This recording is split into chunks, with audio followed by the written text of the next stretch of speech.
In Scottish tradition, there's always been a tradition of showing strength. In Aberdeenshire, there are two stones referred to as the Dinnie stones.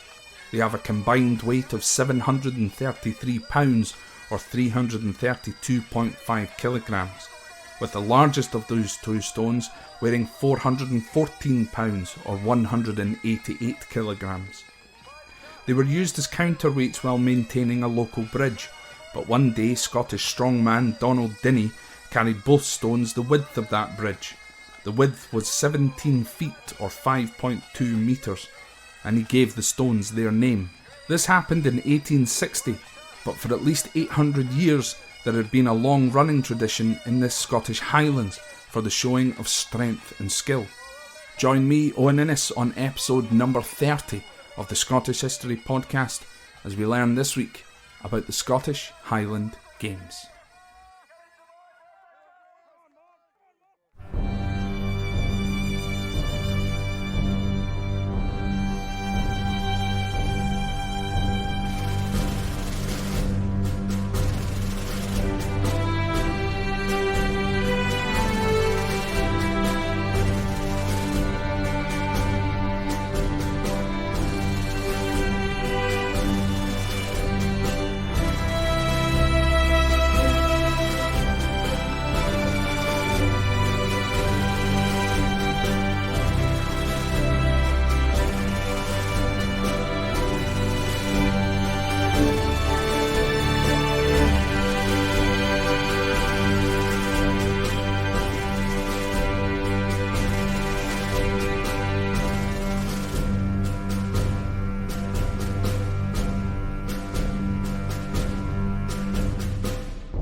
The Highland Games are events that take place in either spring or summer as a homage to Scottish and Celtic culture. The events have many different aspects to them, including the heavy events, which are usually displays of strength. There is also dance and music. The Cowal Highland Games, which takes place in Dunoon, is the largest games in the world, with over 3,500 participants and around 25,000 spectators. However, other games around the world have more spectators, but much less participants. The more modern version of the Highland Games that we see today, as usual, was reinvented in the Victorian times, long after the Highland clearances. The first record, though, in history was in the 11th century, when King Malcolm III called for a race to take place by running up a mountain near Braemar. The winner of this race would be the King's new royal messenger. It is thought, though, that gatherings featuring music, dance and shows of strength had been happening in the Highlands of Scotland much previous to this. A document exists from 1703 where the Clan Grant was summoned to a gathering. They were ordered to wear their Highland dress and to bring their guns, pistols, swords and dirks. This would indicate that shows of arms were also displayed at these Highland gatherings. For many people, the main part of the games is known as the heavies, or the heavy events. These are traditional feats of strength that are synonymous with the Highland Games. The caber toss is probably the most famous. This is where a log of larch weighing 80 kilograms or 175 pounds and at a length of roughly 20 feet or 6 metres is grabbed from the bottom and taken across your shoulder, carried a distance and then thrown so that the caber or log turns end over end. It is not about who throws it the farthest, but just about the rotation. The straightest end over end toss scores the highest within the competition. The caber toss probably derived from lumberjacks at work or even just competing for fun. Another familiar event is the stone put. This is very similar to the shot put in Olympic events. However, instead of using a steel ball which has been carefully measured in weight, the stone put event is with an ordinary stone weighing anywhere between 16 to 26 pounds or 7 to 11 kilograms for men's events, and between 8 and 18 pounds or 3.6 to 8 kilograms for women's events. There are also differing rules, with some events allowing a run-up and some where you have to throw from a stationary position. Somewhere near Rob Roy McGregor's gravesite is a boulder called Rob Roy's putting stone. Allegedly, Rob Roy used it for stone putting. I'll let you decide on that. It's that big that it has trees growing out it. I don't think Rob Roy could have picked that up. So next up on the list of events is the weight throw. This again is familiar to most as the hammer throw in Olympic style events. The main difference though is that you can only use one hand.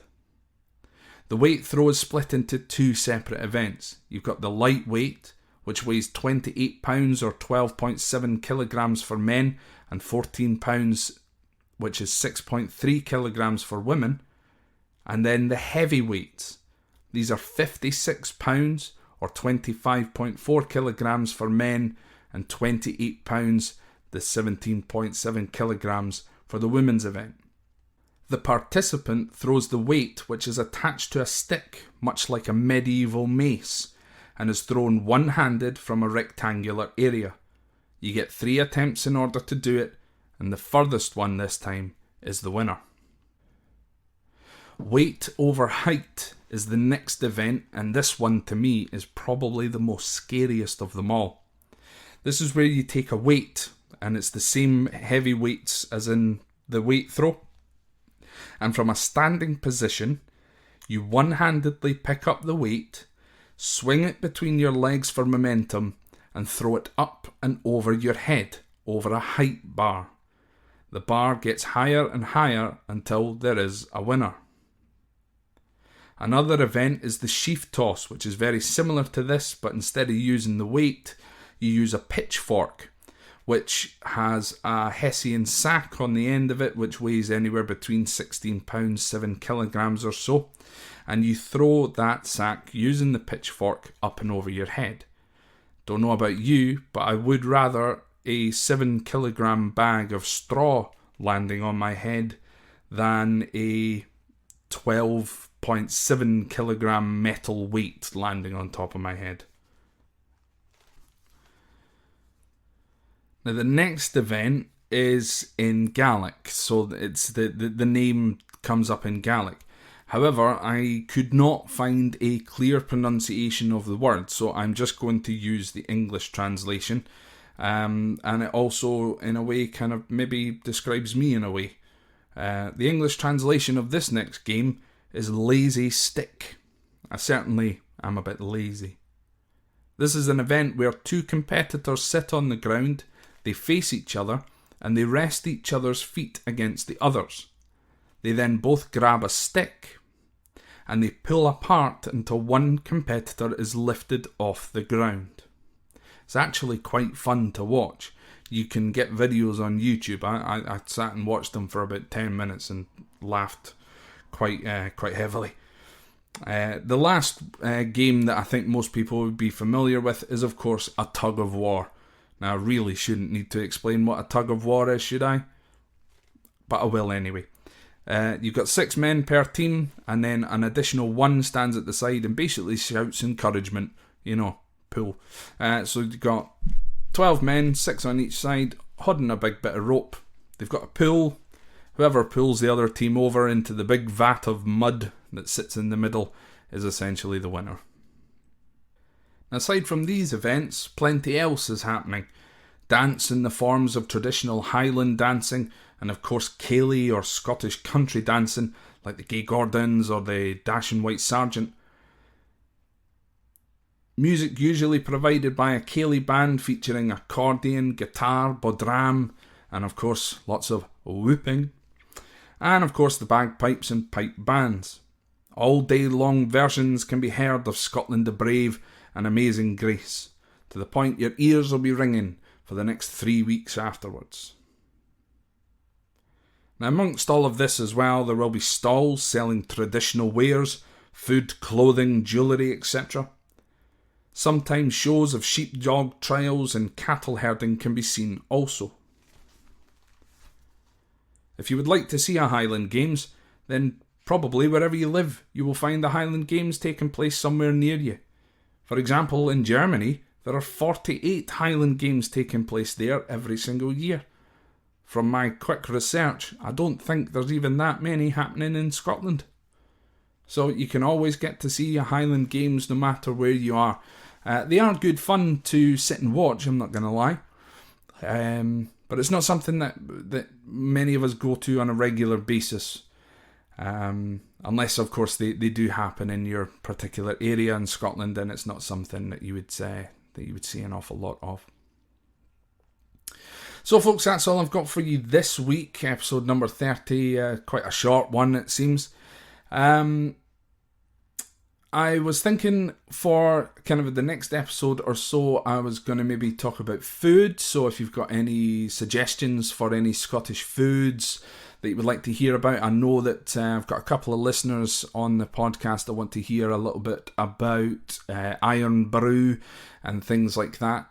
If you haven't already, go and check out the video that I made. If you're starting to get a little bit cold, go and check out the video I made about making some tatty and leek soup, which is, of course, potato and leek soup.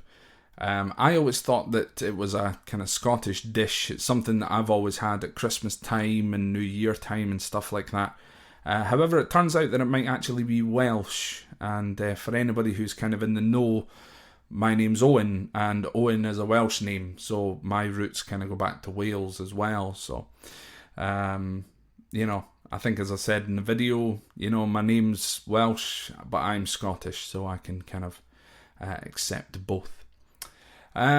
So yeah, go and check that out. I was also thinking about maybe doing a live stream at some point, but I'll probably mention that on the social medias. So the social media channels, as usual, we got Facebook, so facebook.com/Scott History Pod. On the Twitter is at Scott History Pod. And Instagram.com/Scott History Pod. All of the links, etc., that you're going to need, however, can be found on the main website, which is www.scotthistorypod.com. If you head over onto there, you can send me a message, obviously, as well. If you want to just send me an email off your own back, if you don't want to go and find the website, it's scotthistorypod@gmail.com. and things like that. Please keep in touch, folks. I really enjoy getting your emails and responding to them all the time. So, and lastly, as per usual, the last thing which I'll mention is if for any reason you wish to support the podcast, if you're enjoying the podcast and you can spare a couple of quid every month, you can become a patron of the podcast. Patreon.com, patreon.com/Scott History Pod. And on there you can donate £1 or £3 per month to the podcast. That helps with the running costs and inevitably things like advertising and stuff like that. So folks, thank you very, very much for listening. It's been another pleasure, and I will speak to you again next week. Thank you very much. Bye bye.